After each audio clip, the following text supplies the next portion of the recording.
Welcome to the Next Level Human podcast. As a human, you have a job to do. In fact, you have 4 jobs: to earn and manage money, to attain and maintain health and fitness, to build and sustain personal relationships, to find meaning and make a difference. None of these jobs are taught in school, and that is what this podcast is designed to do: to educate us all on living our most fulfilled lives through the mastery of these 4 jobs. I'm your host, Dr. Jade, Teta, and I believe we are here living this life for 3 reasons, and 3 reasons only: to learn, to teach, and to love. In this podcast, I will be learning, teaching, and loving right along with you. I'm grateful to have your company. Here's to our next level.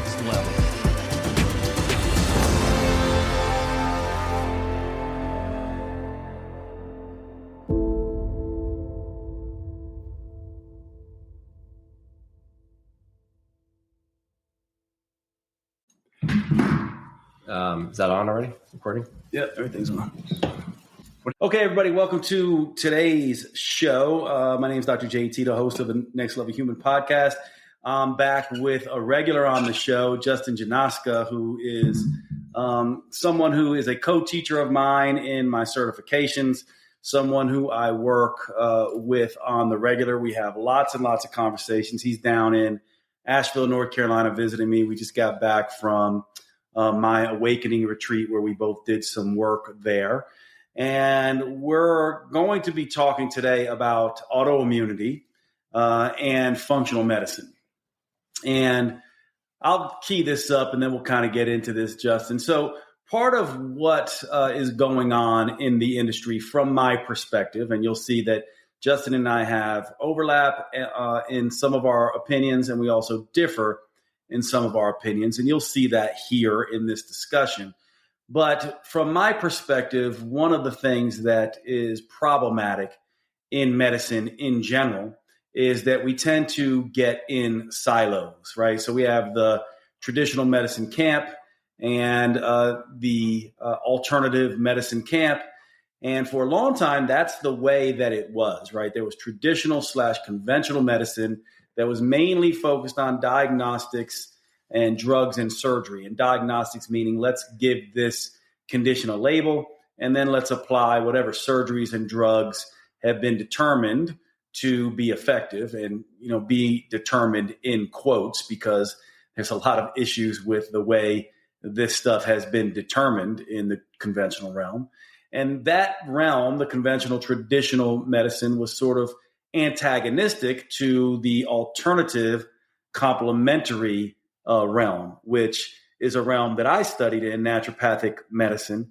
And of course includes, it's a much broader category because it includes things like energy medicine and things like life coaching and health coaching and naturopathic medicine and all the rest.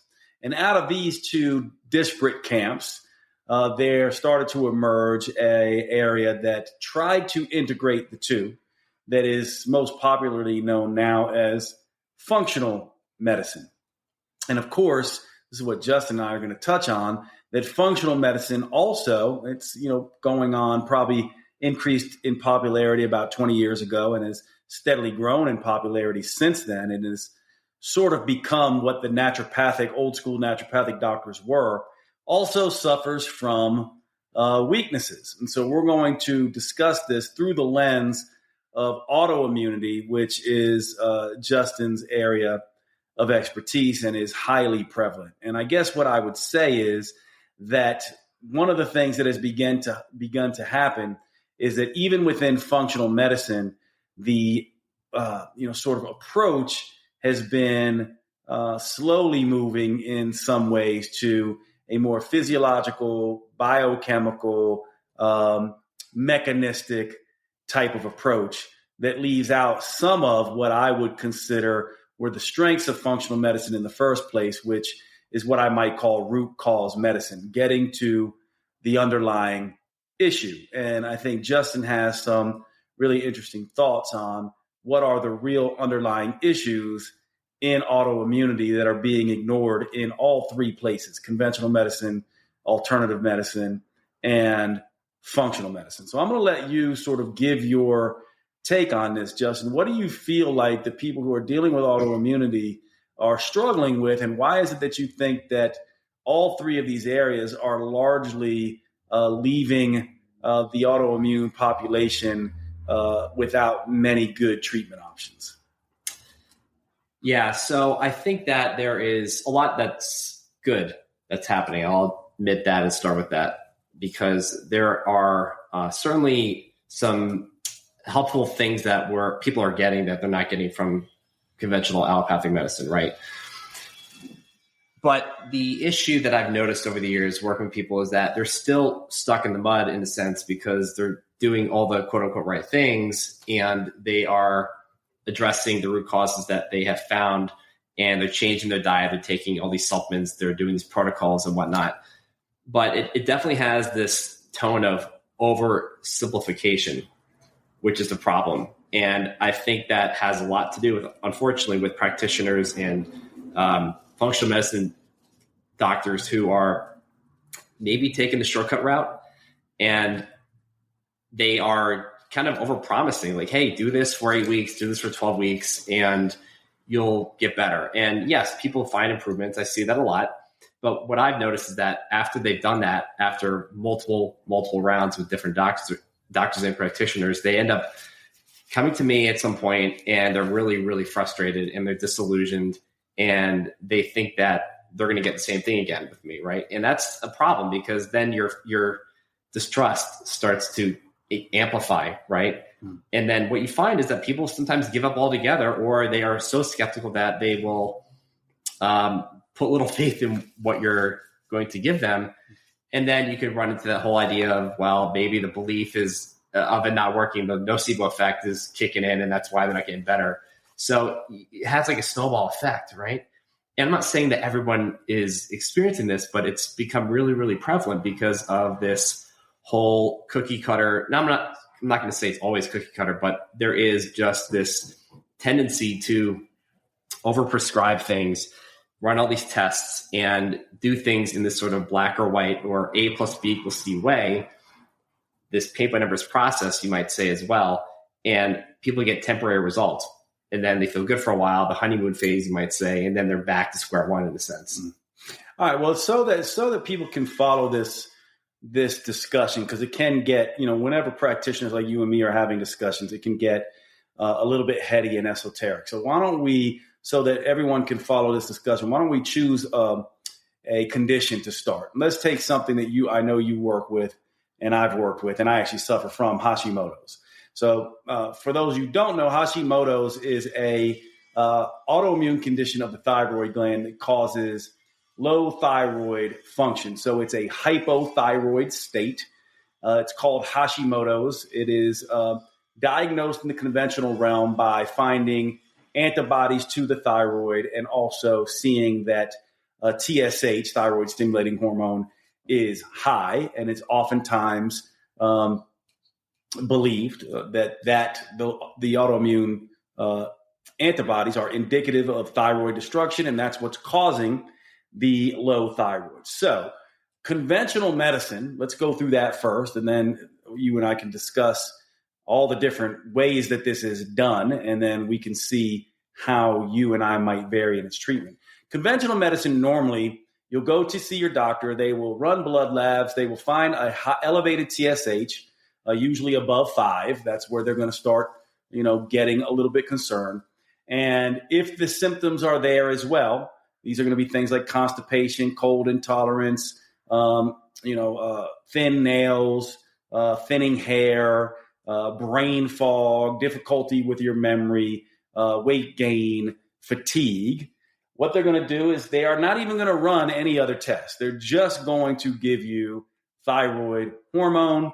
And for many people, that solves a lot of their symptoms, at least for the time being. And they're off and running until they have to come back and see their doctor again because their symptoms come back or they have to adjust their thyroid meds. So that's the conventional realm. I would say the alternative realm would be something like, well, let's change your diet. And, the alternative realm is, really tricky because, they're basically giving you nutrients. So maybe they'll say, let's give you tyrosine, let's give you iodine, let's do those kinds of things to see if we can help. Let's give you zinc. Let's try to remove gluten. Let's try to remove dairy and see if we can. And maybe we do a gut restoration protocol or something like that. And we see if the thyroid fixes itself. The alternative world will normally run extra labs to see if the antibodies are even there. And keep in mind, the conventional docs normally won't even do that because their treatment won't change even if they find the diagnosis of Hashimoto. So they'll just basically say, you're hypothyroid. We're not going to go look for the cause. Now, functional medicine docs tend to do a little bit more, and I'm going to let you sort of discuss what the functional medicine doctors do that you approve of and disapprove of, and what you and I might do differently. How would you approach this Hashimoto's client sit in front of you? We'll be back after a quick break. All right, time to talk about one of our sponsors. This one is one of my favorites. It's a long-time sponsor. You all know it. And if you don't, you are in for a treat. AG1. Now, for those of you who do not know AG1, I am very excited to introduce you to AG1 because it is one of the products that I've been taking for some time, and I take this almost every single day. It acts as my multivitamin. It acts as my probiotic. It acts as my green drink. It does a lot of different things. It's an antioxidant and it has adaptogen herbs in it. This is something I use straight up, a scoop in water. It's also something, surprisingly, that I put into my protein shakes. It does turn those protein shakes green, but the flavor is so neutral that I don't even notice it. And it is a great way to get all these nutrients in. The things I love about AG1 is all the things I just mentioned, but the fact that when you think about it, look at all the different products it replaces. Prior to AG1, I was taking a bunch of stuff, and it has replaced 3 to 5 different products for me. And so I really love this product. It is what most people would consider a greens drink if you just looked at it, but it is so much more than that. Now, I've taken greens drinks in the past. Number one, they tend to taste like swamp water. I love AG1 because it's a very neutral, pleasant flavor. And the other thing is that many of these used to raise my blood sugar because they put other things in it with extra starches, tapioca starch in particular, and AG1 does not do that. The other thing about AG1 is it does testing constantly on keeping its product clean, and it is on its 50 plus iterations. So they keep making this product better and better. But look, don't take my word for it. Really, you should try the product. To get AG1, all you have to do is go to drinkag1.com/next level. drinkag1.com/next level. And they have a couple deals for you specific to that link. This is one of my favorite products. I urge you to get on AG1. It's going to be one of those things that you do for a very long time and be extremely beneficial for your health. Check the product out, drinkag1.com/next level, and let's get back to the show. Right. So one thing I've noticed over the years is that people will be kind of convinced that they have, for instance, mold or parasites or something like that. And they almost convince themselves like this is what they have, even if there is evidence that suggests that there isn't.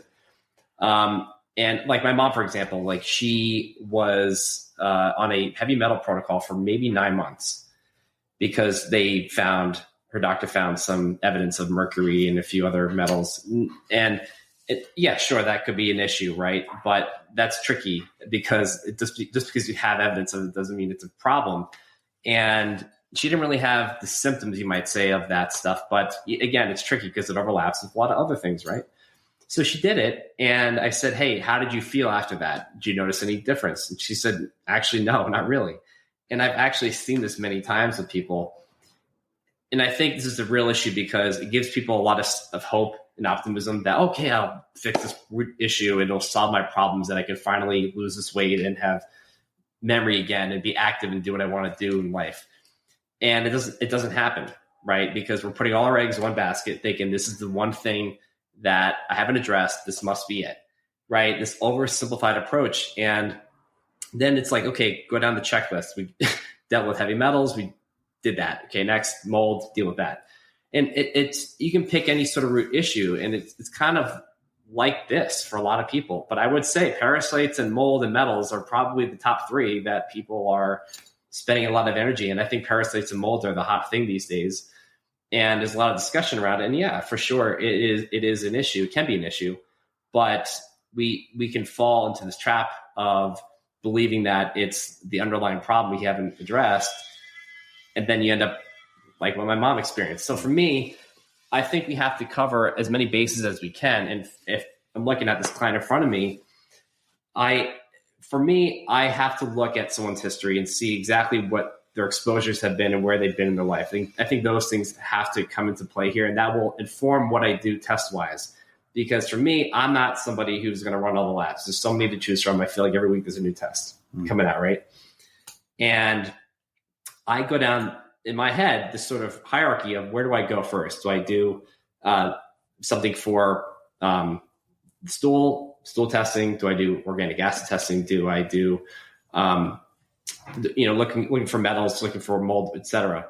And I find I don't have to do a lot of that because I'm actually paying attention to who is in front of me and not going with my own bias. Because I think, unfortunately, some people they come into this work because they have their own story, their own issue with autoimmune disease, and they had issues with mold. They had issues with this or that. And I've heard this from clients where they kind of been taught that this is the root issue that they have, maybe because their doctor had that thing. So I think there's a lot of that's still happening, unfortunately. Right. But I would caution that we can't just jump to conclusions thinking that this is the root issue and this will solve all my problems, because the reality is that, there's a lot of underlying things, and this bucket fills up over the years, and there's a lot of potential root issues there. And in order for people to get better, you really have to look inside and see what's there. But I would argue that you could have 20 root issues, but maybe there's only 2 or 3 that are really the most prominent and need to be addressed. Because I have found that when you knock out the big, pillars there that are causing the biggest autoimmune reactions, that is what leads to improvements. Yeah, well, and let me repeat kind of where we are in this discussion so far, right? So the conventional docs, they essentially they're not interested necessarily in root cause. They're basically like, there's a hypothyroid, let's give you thyroid meds.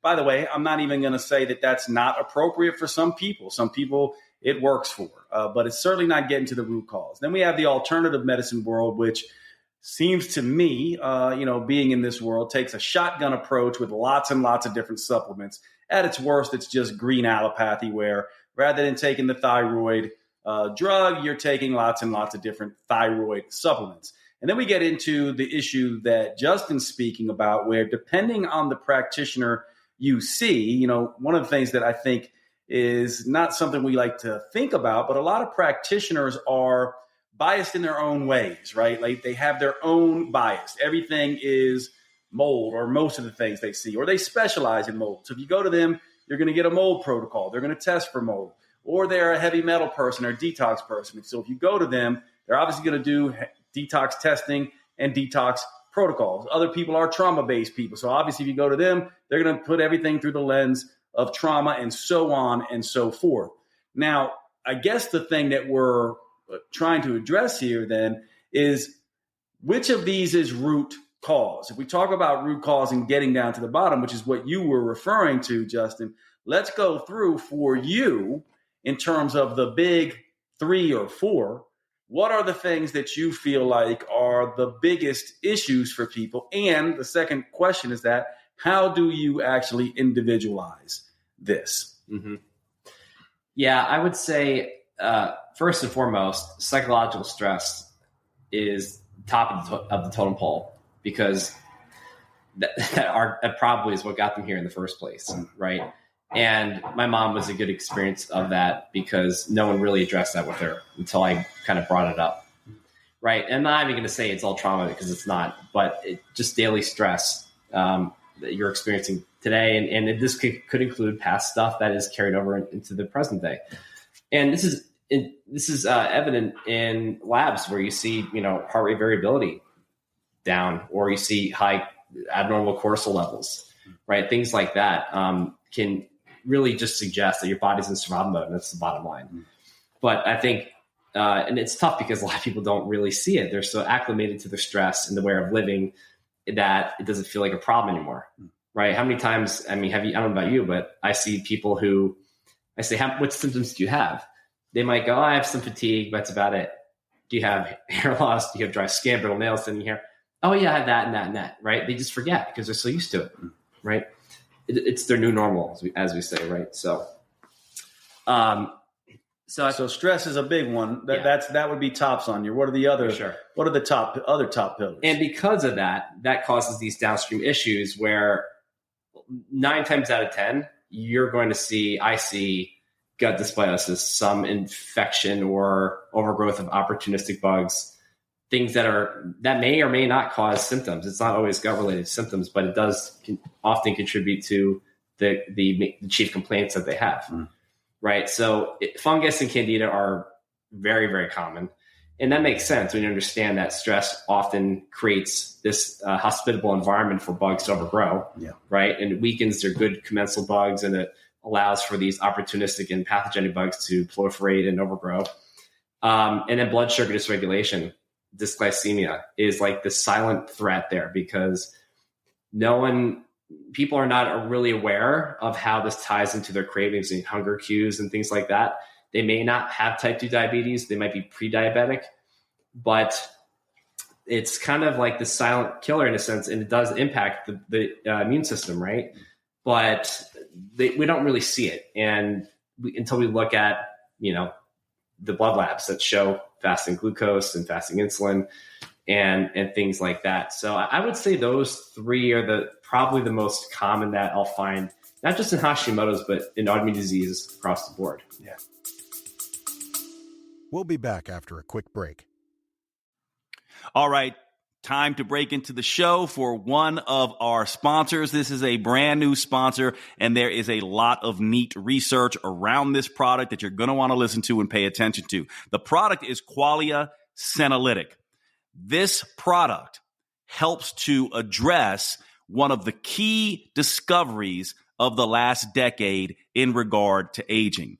As our cells age, many of them begin to become arrested in their development. These cells stop dividing. They become senescent cells, kind of like zombie cells, right? These cells that are just hanging around, no longer dividing, and secreting negative compounds that have negative effects on the body. This is a product, Qualia Senolytics, that addresses this effect. Now, you might think, well, what about exercise and diet and fasting and cold plunges and all these things? Aren't these things going to help with this? Well, here's the interesting thing. We all age, right? No matter what you do, we all know that we're going to age, and you're going to see the signs of aging. Research is suggesting this is because of these senescent cells and all these things I just mentioned, fasting, proper diet, exercise, all these things seem not to make much of a difference when it comes to these senescent cells. So how do we get rid of these zombie cells and help that middle age feeling that a lot of us get after we turn 40? I know I did. That's what this product, Qualia Senolytics, does. It's like pruning the yellowing leaves off of a dead plant. It removes worn out senescent cells to allow for the rest of the body to begin to thrive. And all you need to do is use this compound 2 days a month, 6 capsules one day, 6 capsules the next day, and you will get the effects of these senolytic agents to remove these zombie cells from the body. The formula is non-GMO, it's vegan, gluten-free, and the ingredients are meant to complement one another, factoring into the combined effect of all these ingredients together. Not only that, this product comes with a 100-day money-back guarantee. If you don't begin to feel higher energy levels, feeling younger, more productive, and more enthusiastic, and especially what happened to me, less aches and pains. How do you get this product? So you can take advantage of getting rid of these senescent cells. All you have to do is go to neurohacker.com/human. And when you do, you'll get up to $100 off. When you use the code HUMAN at checkout, you'll get an additional 15% off. That's neurohacker.com/human and use the code HUMAN on checkout. Look, aging is one of those things that is incredibly difficult to do, even when we're doing all the right things with diet and exercise and fasting and all the tools we know. This is one of those products that is insurance on helping us age better. Check out Quality of Senolytics, neurohacker.com/human, and let's get back to the show. Okay, so now we're getting somewhere, right? So now as we're getting to the root cause, if we think of this like a pyramid, it sounds like what you're saying, Justin, and I actually would agree with this, actually. It's a place where I think you and I overlap pretty strongly, is that stress tends to be the base of the pyramid. And so if you are dealing with stress, chronic stress, and we'll talk a little bit about what we might call, stuck stress, or stuck, trauma, or stuck struggle, or stuck difficulties, which I'll get into in just a minute, that change the whole way individuals react to stress in the first place, that might even go deeper, which we'll get there. But then, of course, if there are stress-related issues in the hypothalamus, pituitary, adrenal axes, then we are seeing downstream effects in the gut, because the gut is, basically the second brain. It is the hub of where the sympathetic and parasympathetic nervous system sort of collide, and it definitely shows a lot of, relationship to the parasympathetic-sympathetic balance. And then, of course, that relates to glucose. And so now we're starting to get down to a place that seems like a commonality. Now, the thing that I'll say is interesting, because you alluded to a couple things there, that a lot of people are starting with mold. Well, what's making you susceptible to mold? A lot of people are, mentioning toxins. To what degree is this stress dysregulation causing you not to be able to get rid of these toxins? Now, I'm not saying that some people's issue isn't toxicity. What I'm saying is that if we just go after toxicity and we don't address the underlying dysfunction in the body's ability to handle, respond, adapt to stress, then we're going to be missing a lot. And this is always at play. Detoxification is sometimes at play. Stress is always at play. Gut dysbiosis is sometimes at play. This is the way that I would see it. So we have this one big rock that you and I are converging on that seems to be the biggest difference maker. So I guess what we could say now, if you're someone who's dealing with autoimmunity and you've done the detox protocols, and you've done all the elimination protocols, and you've done the gut restoration protocols, and you've done the detox protocols, and you've taken all the supplements, that perhaps you are missing something that is common to all of these things, which would be stress reactions. And the final thing I'll say here before I get your thoughts is that stress is such a commonly used term that people don't really know what it means. Also, trauma, because I imagine this is where you're going to go here in a minute, because this is your favorite topic. Trauma also is a term that is loaded with a lot of assumptions that may not actually be the way we want to think about it. So what are your thoughts there? And then take us through sort of the definitions of and how you're looking at stress and trauma perhaps differently. Mm-hmm. So the one thing, and you alluded to this, and you said it, but you can do all the protocols, and that might be necessary, right, for the toxicity you have and whatnot, the gut stuff. But a lot of times, like you do that and it comes right back. Like the Candida is a perfect example. People do the protocols for that for 8 weeks. They feel better. The evidence is showing that it's negative. And then they'll have it right back. They'll have SIBO or small intestinal bacterial overgrowth, and they'll come back too. Because the consciousness hasn't changed. They're still the same person. They're still the same personality that got them here in the first place. And that brings me to what you just asked about stress versus trauma and those sort of things. And I would say that, yes, it's very difficult to discern what trauma really is because we have our own definition. It's self-identified, that sort of thing. And I don't... Well, people think trauma is being sexually abused or physically abused or being in a war.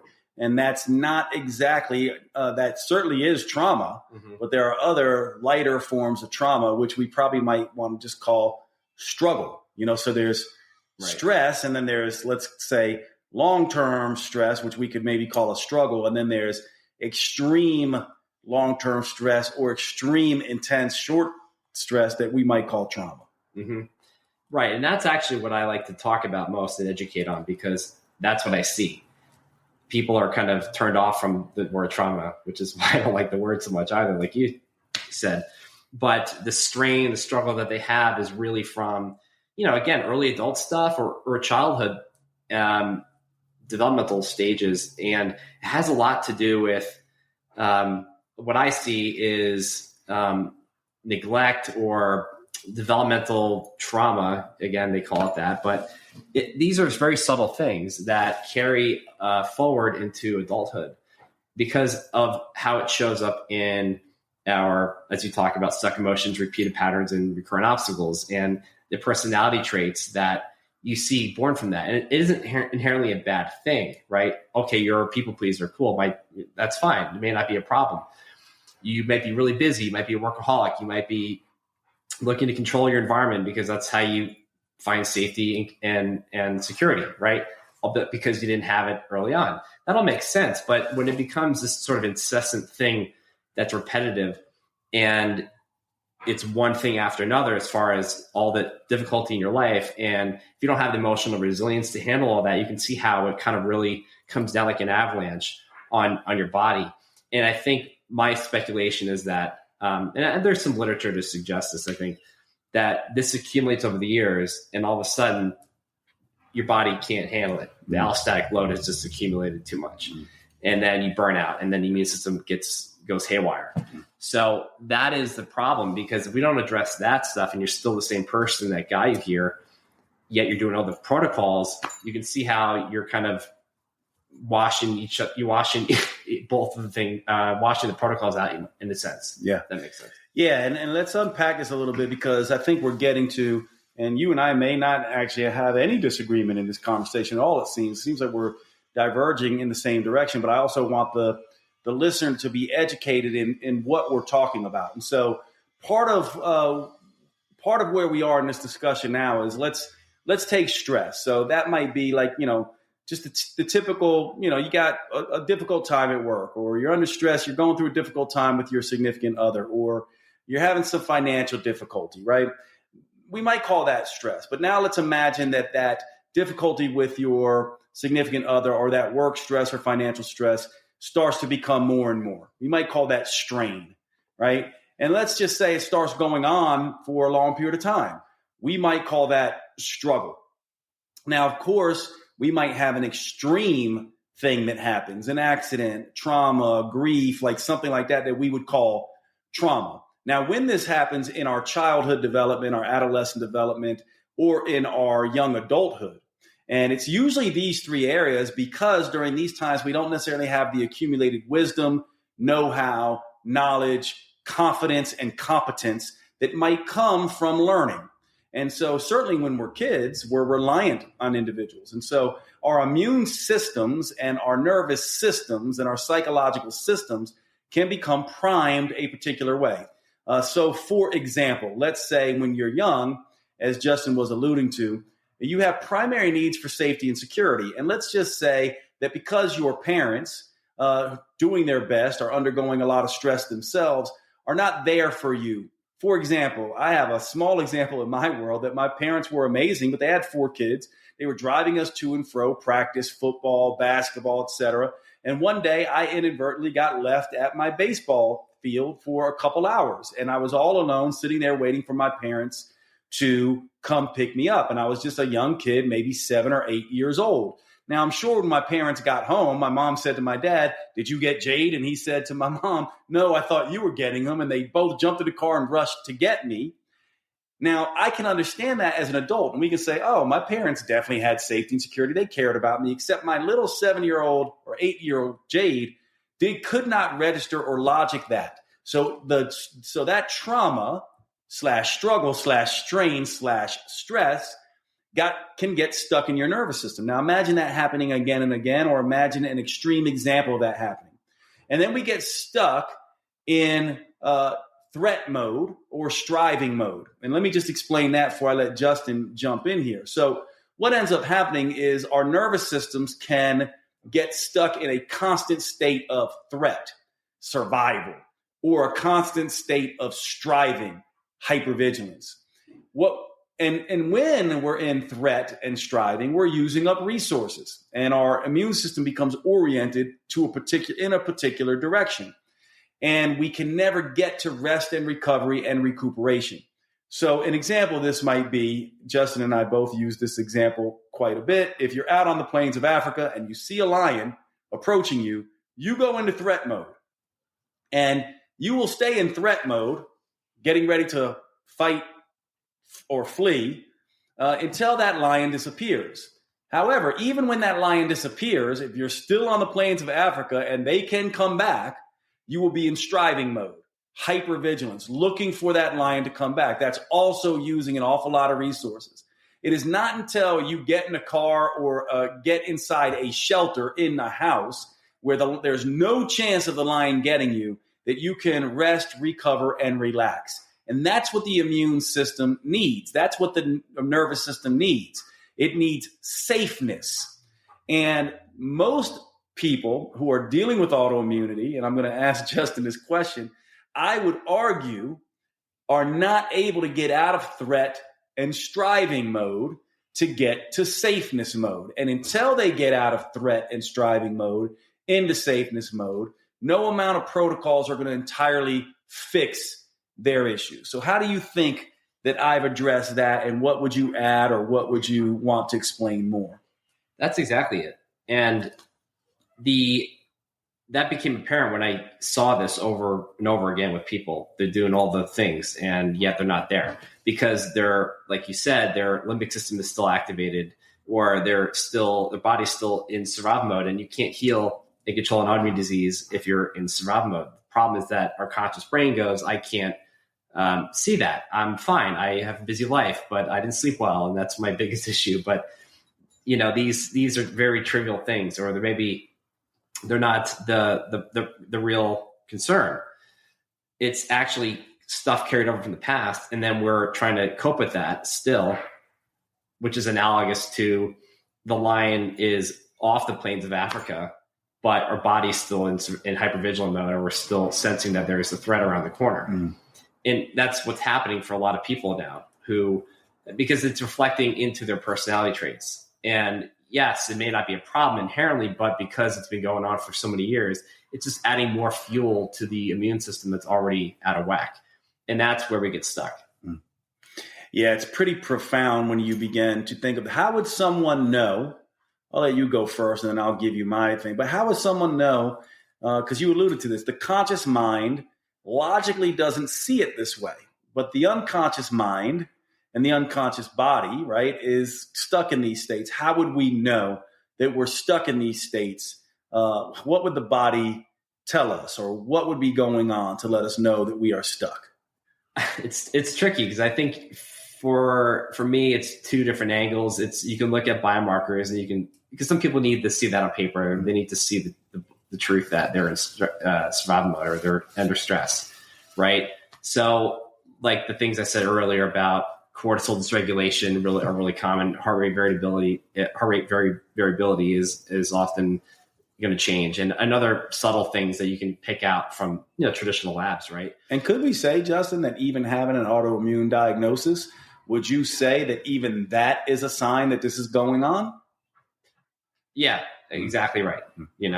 So I think that's critical for us to see. But, a lot of times I think what I found is that people need an outside perspective, a second pair of eyes, if you will, to point it out to them, because they're so used to thinking and believing that this is their new normal and there's nothing wrong with it.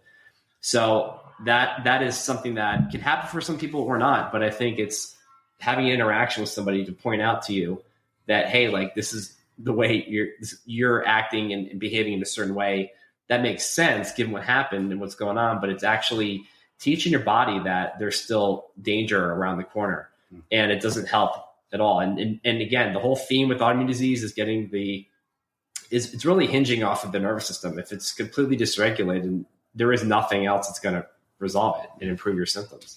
Yeah, and this is one of the reasons why, by the way, for those of you who are following this conversation, that a new term over the last 20 years has emerged, psychoneuroimmunology. Essentially is what Justin is saying. We use that term psychoneuroimmunology because what we know is that the way our psychology goes impacts the way the nervous system functions, which impacts the immune system, which is basically a simpler way of saying threat, striving, or safety or safeness. And so I would say the same thing. I would say that if you are dealing with autoimmunity, it's a sign that this is likely going on some level. Now, whether it's the cause or a major contributing factor would remain to be seen, because we certainly can't discount the fact that there are certain things, mercury, for example, being poisoned by mercury or something like that can induce some of these things. Certainly infections. We know that certain infections with certain viruses, CMV, EBV, may be playing a role now, COVID, being another one. But also some other signs that Justin didn't mention that I'll just make you aware of is the type A personality, the person who has to do every diet, the over-exercise, or the hyper-vigilant person in any area of their life may be a sign. Again, it's not the end-all, be-all, but it may be a sign that this is going on. Certainly, I know in my work with autoimmunity, if I have someone who's a, quote, striver, type A personality, I have got to do everything I can to get them out of that hypervigilant state if I'm going to help the other modalities, supplements, gut protocols, things like that, actually work. And it's important, I think, for people to understand that a gut protocol, which is meant to help, balance the gut nervous system, it is the second brain in a sense, is not going to work if we can't balance the first nervous system, the brain, right? And so we have to kind of keep this in mind. And of course, if you are somebody who has capital T traumas in your life that you have not fully integrated, this might be an issue. And I can point out a couple, at least two cases I know from my clinical world that got me into this world that, there are some people who have processed traumas. At least I know two cases, and of course I'll get in trouble for this, but two cases in my world where they essentially reverted their, we won't say cure because it's a bad word, but they essentially went into remission with their autoimmune conditions after going through some trauma work. And so I certainly am a big believer in this. Is there anything else that you alluded to repeated patterns, recurrent obstacles, stuck emotions, anything else? So now we have some biomarkers, HRV, we have, other things like cortisol dysregulation. Mm-hmm. We have sort of signs and symptoms. We have autoimmune markers. We have the sort of striving type of psychological stuff and history of, sort of big traumas. Is there anything else you could think of for people to be aware of before we get into some of your treatment options and, some of what I might say are treatment options? We'll be back after a quick break. All right. Well, I have a new partnership to announce that I am very excited about. And this partnership is with the next level human company, ButcherBox. I consider them a next level human company because they are doing everything they can to source the best quality meats, as well as source those meats from companies and farmers that are committed to sustainable and regenerative animal husbandry, raising animals in the way that they are naturally supposed to be raised and doing right by the environment. And it is just what it sounds like, a butcher box. Imagine you had a butcher right down the street from you that put a box together for you of all the best quality meats that you could find. And that is what Butcher Box does. They send them frozen right to your door. And the animals are the highest quality. 100% grass-fed and grass-finished beef, never given antibiotics or hormones, humanely raised. Grass-fed beef is an incredible source of omega-3 acids, vitamins, and minerals. It is one of the healthiest foods on the planet. Not only is the beef superior, but they also raise crate-free pork that are humanely raised. Also, never with antibiotics or hormones in any of their meats. They also really pay special attention to their chicken. These are pasture-raised chicken, heirloom breeds. This means ancient breeds, wild breeds. They never give them antibiotics or hormones, and these are free-ranging animals that can run out in the pasture and eat all of the worms and bugs and everything else to make their meat incredibly healthy. And they also do free-range turkey and wild-caught seafood. And this seafood is wild-caught, sustainably harvested, no artificial coloring, no additives, just straight from the sea. Your health is going to get better, and it is much better for the environment. If you want to get involved, there's two ways to do this. One, you can go to drj.com/butcherbox, and you can choose between 3 curated boxes, or you can do what I do, which is make your own box. That's drjade.com/butcherbox. And when you sign up using that link, you can choose between a free year of salmon, a free year of ground beef, or a free year of chicken breast. I love Butcher Box. I use them myself. I am so excited that they are now sponsoring the podcast. drjade.com/butcherbox. And let's get back to the show.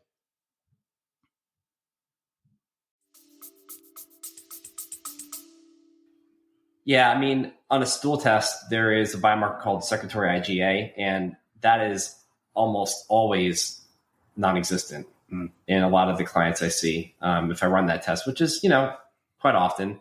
And again, it's just it's a sign of stress. It doesn't matter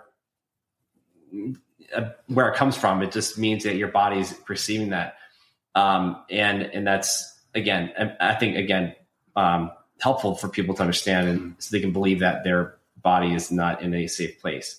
What I would say though is that my speculation is that this stress that we've been living in this pool of stress and stress hormones for so long is really the foundation of like the house you're building. And that what I believe is that, and again, it's not always this way, but I think that what's happening is that we have laid the groundwork for an autoimmune condition to develop, and then we get hit with this insult after another, and it's the environment that obviously is a big role in this.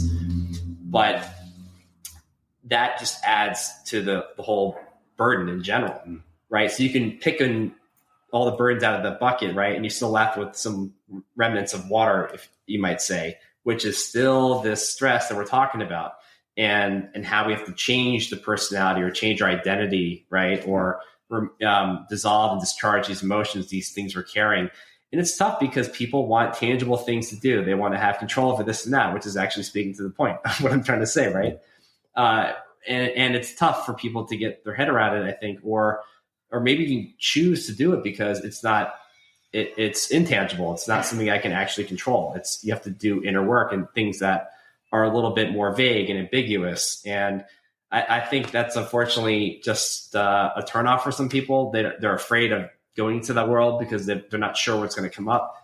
So that's, I think, part of the reason why some people are having a hard time getting results. Yeah. And let me give everyone listening a little bit an analogy or metaphor here that will help you decipher some of what Justin and I are talking about. So Justin mentioned the term allostatic load, lots of different insults from the environment. But the question is, if that's the case, if it's all just environmental stuff and it's all gut stuff, how come so many people don't get autoimmune conditions and or other things? And the way that the best way I think to think about this is think of a bucket and think of that bucket being filled with water, right? And so think about, and when the bucket begins to overflow, that's when autoimmune conditions, let's say, kick in.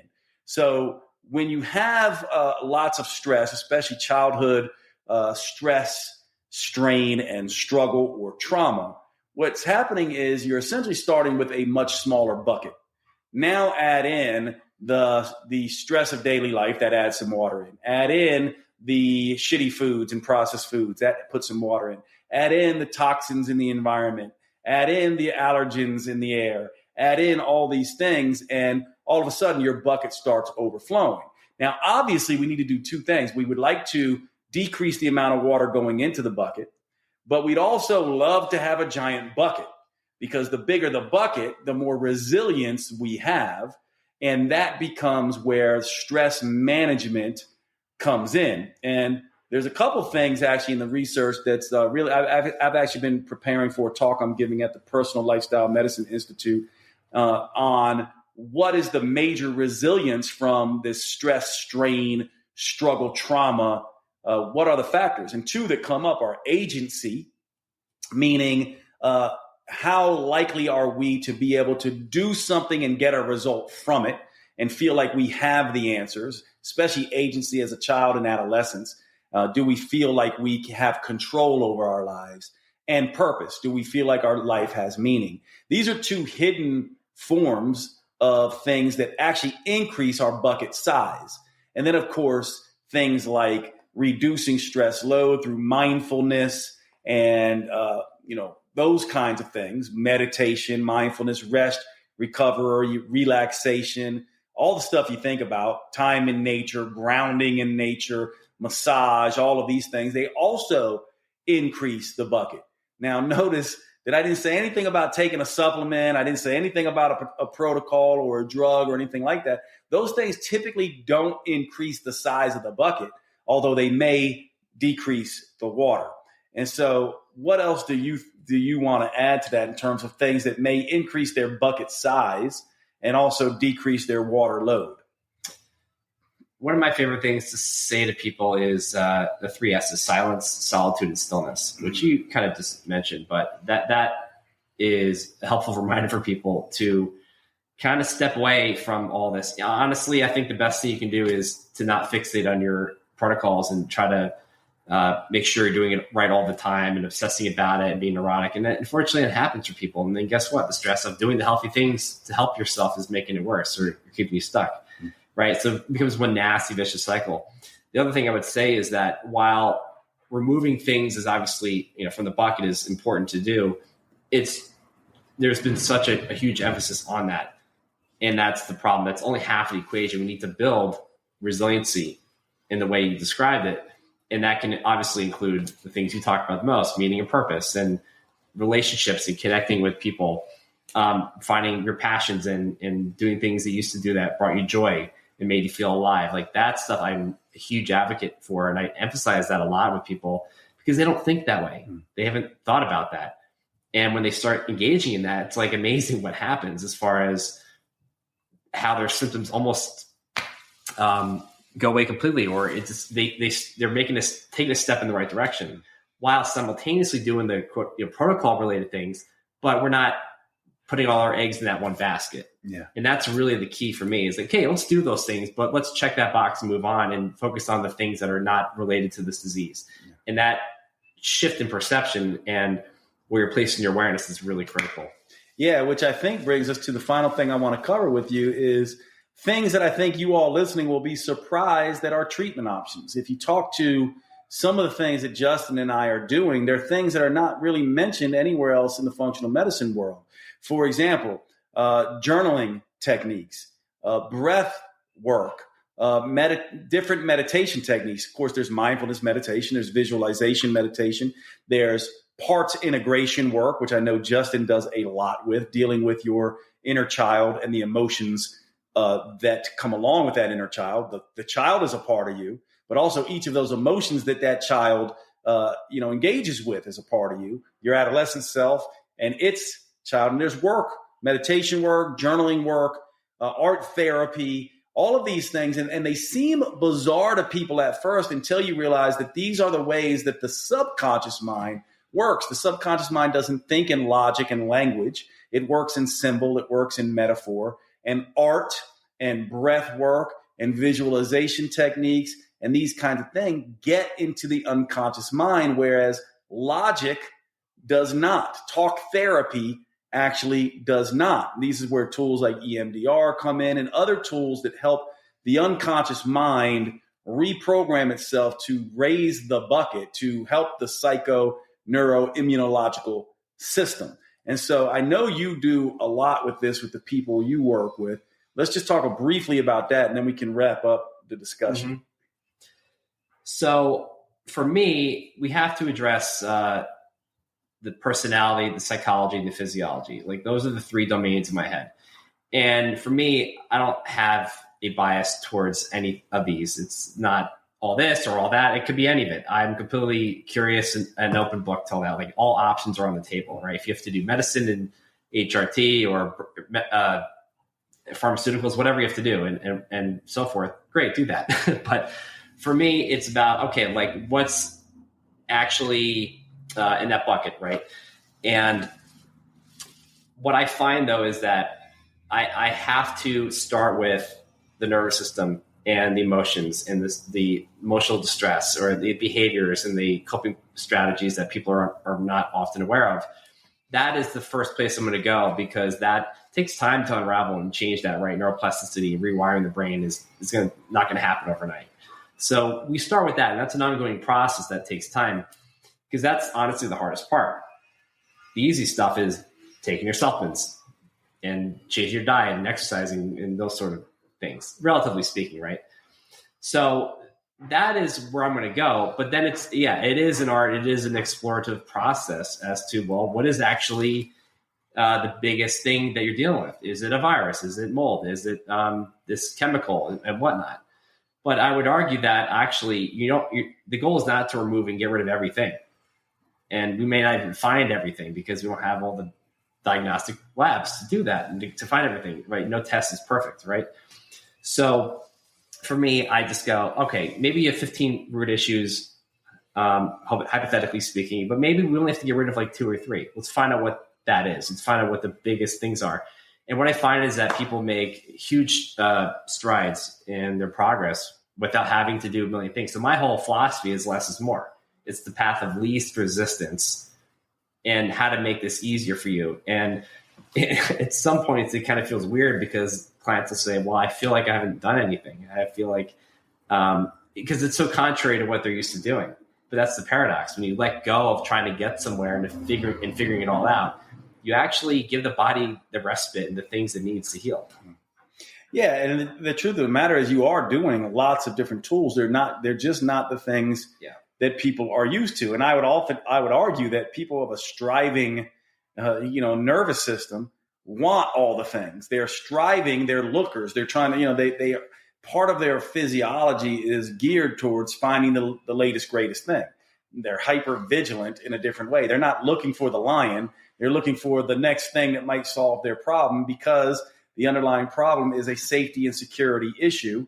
And they don't realize that in itself, that need to find and search and strive and fix is actually part of the symptom picture that's driving the process in the first place. So I know that when I look at individuals and I see this incessant need in their history to go from one thing to the next thing, to the next thing, to the next thing, to me, it's oftentimes a sign that we need to step back and deal with the nervous system issues. And so as we wrap this up, I'm just going to sum up sort of my take on this and then let you give any final thoughts. I think what we said here is we started this discussion with this idea that conventional medicine, which really does a good job for what it's meant to do. It's really just about diagnosis and symptom management. It doesn't get to the root cause. Of course, functional medicine is, sort of that go-between the old school alternative green allopathy, just giving something green, a diet, a supplement versus a drug. And then functional medicine sits in the middle. But also, I think what Justin and I were pointing out is that functional medicine can still get caught up in this mechanistic realm and be missing perhaps the most important element that is being driven by a dysfunctional psychoneuroimmunology. So that the autoimmune condition is coming from this dysregulated nervous system, which is coming from stress, which is coming from strain, which is coming from struggle, and yes, coming from the big T traumas as well. For many people, not all. But because this is such an underlying issue and such a big issue for people with autoimmunity, the first step would be make sure you get a very big bucket so you can be resilient. This is where things like agency and purpose come in. This is where things like rest, relaxation, recovery come in. This is where things like, understanding your striving physiology and working to deprogram that through things like visualization, meditation, and massage, and time in nature, and just slowing down. I really liked your thing, Justin, where it's solitude and silence and stillness. I think that really sums up a lot of what needs to happen in this space. And then, of course, there are things that you might need to do: eliminating persistent organic pollutants, dealing with mercury toxicity, restoring gut function, which, by the way, won't get restored if you don't balance out the nervous system.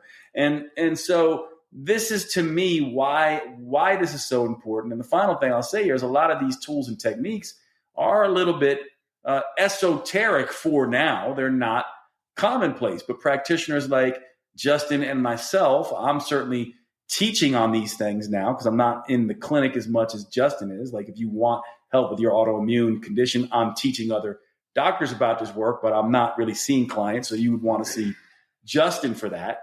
But we are using a lot of these techniques and teaching on a lot of these techniques. And so hopefully this gives you, if you're suffering from an autoimmune condition, gives you a place to go. And of course, if you need help with that, Justin he does see patients, and he is somebody, or clients, he is someone that you may want to avail yourself of. And so I hope this has been useful for all of you. Justin, what else do you want to add? I would just say that if you are someone who has been let down a lot and you feel kind of disheartened and you feel like you've done all the things and you don't know what to do next, I mean, there is hope. And I want to tell you that because this is a lifestyle driven issue, right? It's not about genetics. This is completely controllable, but you have to get the right pieces in order. And it's more about all that and doing it in the right sequence and all in a very specific and unique way, which is an art. That's why there is no such thing as a Hashimoto's protocol. There's only the Jade protocol, right? And we have to just appreciate that because I know we want fast results. We want to get things done and we want to make it happen as soon as possible. But I'm telling you, the more you can let go of trying to make it happen and being attached to it, the easier and quicker it will ironically come to you. Yeah. And the final thing I would say here too is that's when, by the way, if you're on drugs, if you're on these protocols, if you're on supplements, when you start taking care of this, those things start working. Mm-hmm. And in many cases, you may be able to get off them. So right. Anyway, bro, thank you for hanging out. And thank you as always. Yeah. For you all who are listening, I hope you enjoyed the podcast, and we will see you at the next episode.